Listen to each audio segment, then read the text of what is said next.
En el próximo ejemplo vamos a calcular la aceleración de rotación, la aceleración angular de tres poleas idénticas.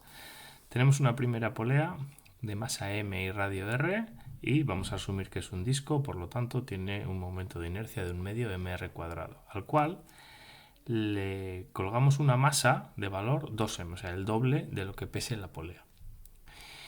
En esta segunda polea, idéntica a la primera, en vez de colgarle una masa de 2m, cuyo peso sería 2mg, le hacemos una fuerza directamente por valor de 2mg newtons. ¿De acuerdo?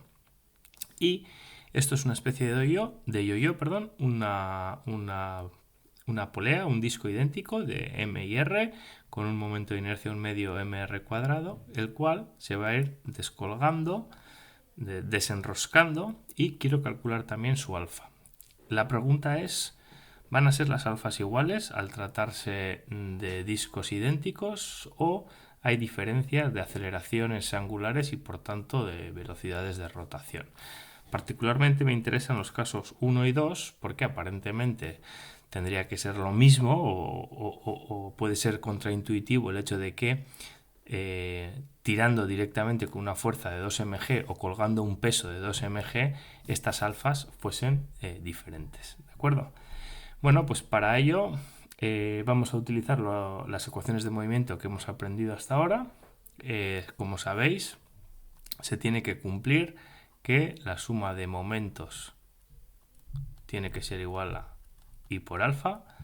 ¿De acuerdo? Voy a olvidarme de la notación vectorial porque todos mis alfas y todos mis momentos salen o entran en el plano de la pantalla, por lo tanto puedo trabajar con módulos.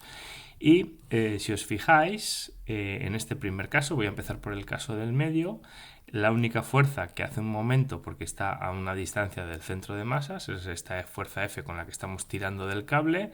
Por lo tanto, el momento, siendo el ángulo 90 grados, será F por R es igual a I por alfa o es igual a 1/2 mr cuadrado por alfa.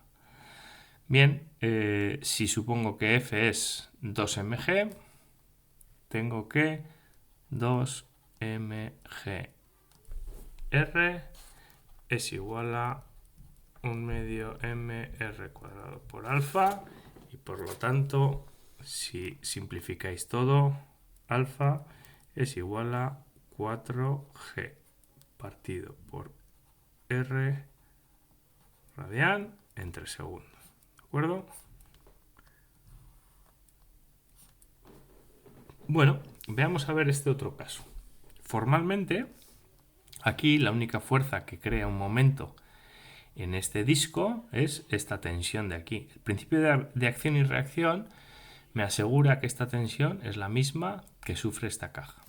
Entonces, formalmente, donde aquí pongo Fr es igual a I por alfa, bueno, pues aquí tendré que poner T por R es igual a I por alfa. Vamos a borrar esta T, que me sale un poco chunga.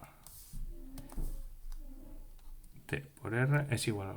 ¿Cuál es la diferencia? Que la tensión, esta tensión, no es 2mg. ¿De acuerdo? Esto se lo he aplicado al disco. Es el momento del disco. Si ahora le aplico la ley de Newton a la caja, a esta caja de aquí, tengo lo siguiente. Tengo que menos 2mg más la tensión para arriba es igual a la masa de la caja, 2m por a. Pongo este menos porque la aceleración va hacia abajo. ¿De acuerdo? Esta es la diferencia. Aquí está la diferencia entre ambos casos.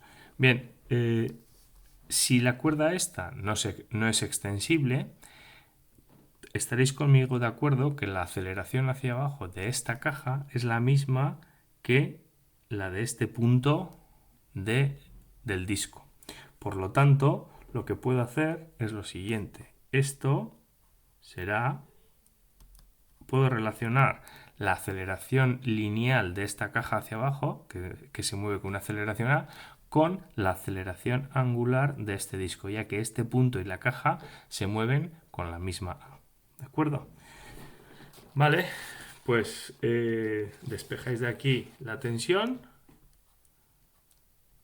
y tenéis que 2mg menos 2m alfa por r. Y ahora simplemente hay que introducirla aquí. Y tenemos que 2mg r menos 2m alfa r cuadrado es igual a 1/2 de mr cuadrado por alfa, ¿vale? Hacéis un poquito de álgebra, despejáis, las masas se simplifican, ¿vale? R y esta R se va, pasáis esta alfa para este lado y tenéis que alfa es igual a 4G partido de 5R radian entre segundo. Por muy raro que parezca, es tirar directamente con una fuerza de 2mg, produce un alfa, una aceleración de rotación mucho mayor que, 5 veces mayor que este caso en el que cuelgo una masa de valor 2m, es decir, de peso 2mg. ¿De acuerdo? O sea, es decir, este y este, de momento, vamos a llamarle a este alfa 2, vamos a llamarle a este alfa 1, alfa 2 es mayor que alfa 1. Y en este otro caso, una vez más, tenemos que, si le aplico esta ley para los momentos, tendremos que la tensión por R, ¿de acuerdo? Por seno de 90 es igual a, y por alfa. Lo que pasa que ahora, por otro lado, le puedo aplicar la ley de Newton al disco, ya que el disco no está quieto. En un instante posterior, en lugar de estar en esta posición de aquí, estará más abajo. Y eso hace que las fuerzas que actúan sobre el disco, ¿de acuerdo? Estoy aplicando la ley de Newton, que me dice que la suma de todas las fuerzas, en este caso el peso y la tensión, que son las únicas dos fuerzas que siente este disco, es igual a la masa de mi sistema, la masa del disco en este caso, por la aceleración del centro de masas. ¿De acuerdo? Bueno, pues eso es lo mismo que decir que T menos mg hacia abajo es igual a menos la masa por la aceleración del centro de masas. He puesto el menos una vez más porque el centro de masas se mueve con una aceleración hacia abajo. Vale, esto es lo mismo que despejo de aquí T y tengo que esto es mg menos m alfa por r. Una vez más he relacionado la aceleración lineal de este sólido rígido, rueda sin deslizar respecto a la cuerda, con la rotación del disco. ¿De acuerdo? He sustituido aceleración del centro de masas es igual a alfa por r. Y ahora lo único que tengo que hacer es sustituir esta expresión aquí y tengo que mgr menos m alfa r cuadrado es igual a 1/2 mr cuadrado por alfa. Una vez más, todas las masas se simplifican, uno de los radios también se simplifica, pasáis esto al otro lado y tenéis que alfa es igual a 2/3 de g partido por r. ¿De acuerdo?